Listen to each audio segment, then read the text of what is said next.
मोहब्बत की दुकान के साथ नफरत के पकवान पकवा चुके हैं। तुष्टीकरण का दुकान चलवा के उसमें सांप्रदायिकता, क्षेत्रवाद और वंदे मातरम के खंडन का बीज बो चुके हैं। तो अब उनका भारत में काम क्या है? निश्चित रूप में वो नेता नहीं है। एक अच्छे व्यक्ति हो सकते हैं, लेकिन एक अच्छे राजनेता कभी नहीं हो सकते।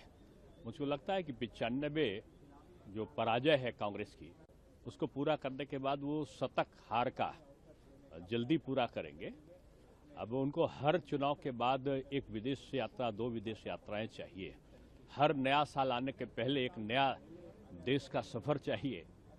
तो अंतर यही है कि प्रधानमंत्री जी दिवाली और नए साल पर सेना के जवानों के साथ में, कहीं कारगिल में, कहीं कोई अन्य वादियों में सुरक्षा सेना के साथ में बिताते हैं।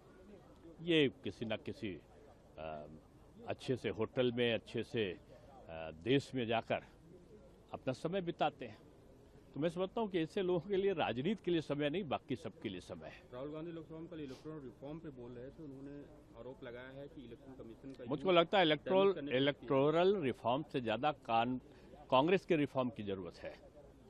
वो न परफॉर्म कर पा रही है, न ट्रांसफॉर्म कर पा रही है, वो केवल आराम कर पा रही है। तो इसलिए वो चुनाव सुधार क्या जाने।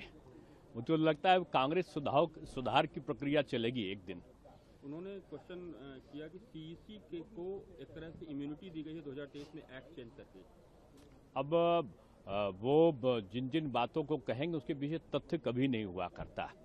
चुनाव आयोग के जो विभिन्न प्रकार के, अब उसको मैं दोहराना नहीं चाहता, नियुक्तियां उनके राज्य में होती थी कांग्रेस के, अब उस प्रकार से नहीं है। अब पारदर्शी व्यवस्था है। अब किसी की तुष्टीकरण के लिए काम नहीं करता चुनाव आयोग। चुनाव एक निरपेक्ष चुनाव प्रक्रिया को संपादित करने के लिए काम करता है। ये दर्द है कांग्रेस का। डीजीसीए ने नोटिस दिया इंडिगो को लगातार प्रॉब्लम होने की वजह से विंटर शेड्यूल के दौरान बहुत सारी कमियां पाई गई हैं। जितना उड़ान होनी चाहिए वो नहीं पाई।